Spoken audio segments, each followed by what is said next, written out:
Welcome back to Character Select. Tyler, Malhavoc, Sorcery 2, and we are just entering the halls of Vlada, the gambling halls of Vlada.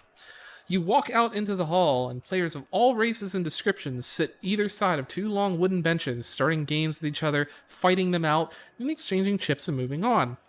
It's like a kind of stately dance, played with great dedication and almost entirely in silence. An old man, a grizzled sailor, and a bristly innkeeper are waiting to play. You notice the old man has only one arm. Interesting. Look at the tables. The tables are arranged in different sections by the size of the bet and by the number of dice to be played. Sad-looking creatures move down from the high-stakes tables to the lower ones. Brassy and bold creatures move up. At the 2-chip tables are the old man and the sailor. At the table with the 10-chip bet, the innkeeper is waiting to play. The old man and the sailor have just finished a game. The old man must have won because he stands, cracks his knuckles, and moves to the 5-piece table. The sailor shifts down to the table with 5-chip wager. I think we missed our chance. Yeah, I guess I have to Wait and watch? Yeah, wait and watch. See if it'll open up again. Here we go. So you sit back and watch for a while. The players on the tables form themselves into pairs and settle down to play in deathly silence. The rattle of dice fills the hall like the clash of swords in a barrack room. Nearby, on the 5-stake tables, the old man and the sailor finish a tense game. The sailor must have won because he stands, barks a laugh, and then moves to the table with the 10-chip stake. The old man shifts down to the cheap table. The Sven lady leaves the booth at the front of the hall and makes a circuit of the room, offering refreshments at the cost of 4 gambling chips. The burly innkeeper buys 2 rolled-up flatbreads and devours them without looking. I guess now we pick a table. Or pick an opponent, because it's only the old man, right? Yeah, to the cheap table. The sailor is looking flush, while the old man is looking down on his luck. The other player seems to be doing not as badly. Okay, so we have 2 chips, so we can play the old man. Yeah. You sit down opposite the old man from the prison. Remember him? Yep. He leers at you, but does not appear to recognize your face. The old man hands you your dice and waves at you to bid.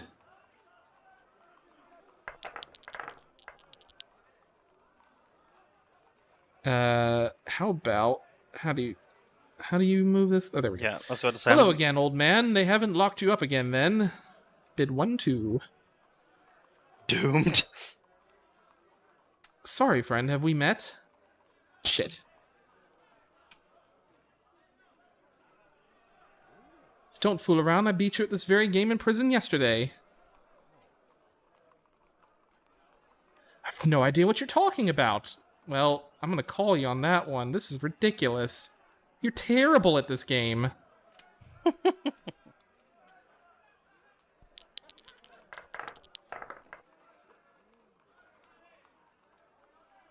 used to run a stall in the artist quarter, you know. Oh yes, were you an artist? No, I ran a stall for a girl who made clay sculptures. She was good, too. What happened to her? Sounds idyllic. I'm not gonna ask that, because I won. Yeah, sounds idyllic. Wow, what? He loses a dice and then says, oh yeah, I've got 3 of these. It's like, what? You either have to call or raise the stakes. You can't just, you flick the dice, the old man's final die off the bench with a grin. I win, you tell him. Here you are then, the old man says bitterly and hands over 2 chips. You now have 4. He gets up and, with a sigh, he slinks from the hall. You no longer have enough chips to play unless one of the other players moves down down to a lower table. I guess we will stay put. Okay. You stay put at your table. Over on the tables with the 10-chip bet, the sailor and innkeeper played each other. The sailor shifts down to the medium table. A pious-looking monk steps into the hall, looks about, and then sits down at the table with the 10-chip wager. Someone curses from the back of the hall, but no one seems to notice. Wait and watch. You stand back and watch the players. Nearby on the 10-chip tables, the innkeeper and the monk have just finished a game. The monk shifts down to the table with the 5-chip stake. Keep waiting? Yep. See if we can't get a little more money out here. All right. Once There we again, you go. spectate. In the corner of the room, you notice a gnome who rushes in through a crack in the wall, steals something from one player's pocket, and then is gone again. Over on the 5-piece tables, the sailor and the monk finish a close game. The sailor shifts down to the table with the 2-chip bet. The Svin lady brings around more food and snacks. The hell? A freaking gnome? Do we want to follow him, or do we want to pick an opponent? If we follow him, we might not be able to cash out. Yeah, let's go ahead and pick an opponent. All right. The innkeeper seems to be on a winning streak, while the sailor is looking down on his luck. The other player seems to not be doing as badly, so we want to play the... Where the hell's the sailor? What? Why is the sailor not there? Oh, sorry. Huh. Can we play the monk? You sit with the monk, but you don't have enough chips to play him. A creature with only one eye gets up, sobbing, and runs out of the hall. It seems it has lost the other eye in a bet. The hell? Can I... There's the Okay. sailor. That was weird. You join the swarthy sailor at the table. He tips his hat to you and pushes by. "I ain't quite," he asks you. You merely nod in reply. Sailor counts out 2 dice each and waves at you to bid. Shall we open on 1-1? Always one. Wow. Well, I can't do that, so I'm just gonna call him. Yeah. Damn. I'm... Your eye ain't no good for me.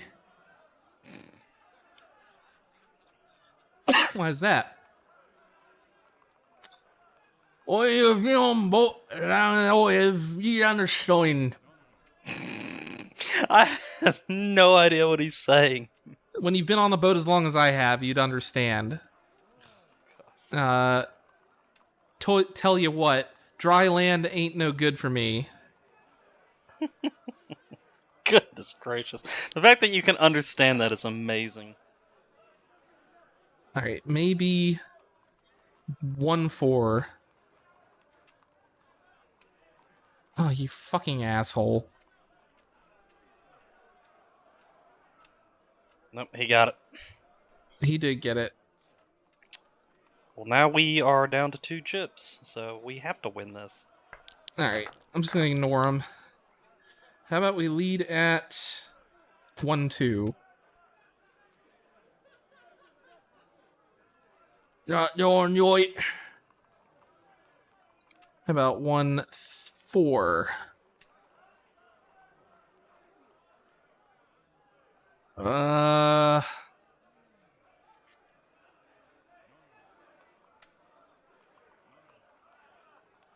Damn it. I was gonna try and trick him. Oh, I could have called him. Damn it.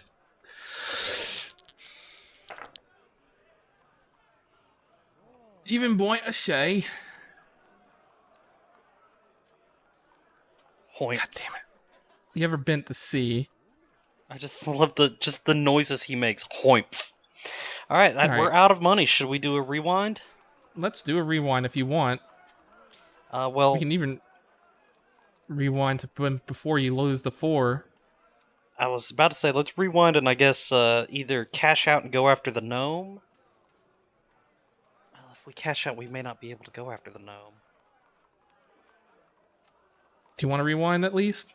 Yeah, let's rewind to the gnome. So we will burn one of the remaining 2 rewinds. Alright, so we gotta keep going back. Yeah.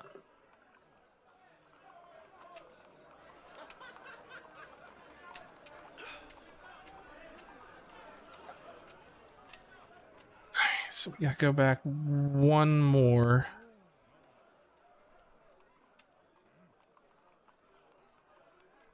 We gotta play him. And I can't go back forward, so... Okay, so we Jim, have to fast forward through this, please. Yeah. So we have to play the old man again.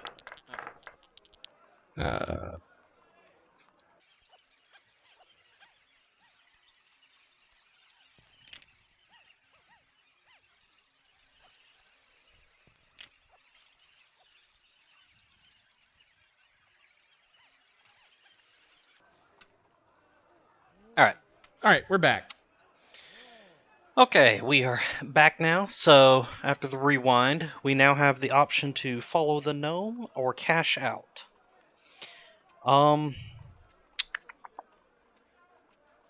We will have doubled our gold. We walked in with 2. We now have 4. So we can either quit while we're ahead or try to follow the gnome and maybe not get the option to cash out and have 0 gold and nothing but a bunch of chips. I mean, we'll still have the chips. Maybe we can go back in and cash them out afterwards. Yeah, I guess we'll try to follow the gnome, just because that... I mean, what the hell is that? You dash after the gnome, curious to see what he has stolen. The crack in the walls leads to a path that heads out through a wasted area of fallen down buildings. You lose sight of the gnome amongst the rubble. Oh, Whee! Jesus Christ. This is a narrow dirt track that dodges around piles of rubble on either side of the street. It looks as though a gigantic boulder has rolled down the path, crushing everything in its wake. Even the pebbles underfoot have been ground to a fine dust. There's no sign of the gnome at all. A few blue berries grow by the side of the track. Oh, look at the berry bush. Is it Blimberry? Kneeling down by the small plant, you look more closely at the blue berries. They seem perfectly ripe and glisten with juiciness, but you do not recognize them. Smell the plant. You lean in close and take a deep breath from the plant. The smell is sweet and rich and quite enticing. But I have no idea what the hell it is. No idea what it is. As long as I don't eat them, I guess just pick a handful of them for now. Okay. You gather a handful of the berries. A few are squashed in your palm as you pick them, coating your hand with the dark blue juice. Do you taste them or just put them in your pack? I guess put them in the pack for now. Alright. You slip them into your pack, intending to eat them later, then you continue on your way. No, I'm not going to eat them later. I was going to try to identify them later, but, whatever. You emerge from the track into a wide area of wasteland. Once this was a busy city district, but now it looks as though a hurricane has leveled it. Nothing stands higher than head height. A few staircases lead to nowhere, and in some places a door still stands. Plants grow from every crevice and crack as though someone had poured green paint over the whole scene. Things are constantly moving and shuffling between the leaves. The road, such as it is, is quickly smothered by piles of wreckage. There are lots of other ways to pick your way through. One possible route leads up and over the side of a broken down house. Another passes by what might have once been a mill. You would have to climb over the mill wheel to continue this way. Jeez. No wonder it's called the Fallen Quarter. Okay, Yep.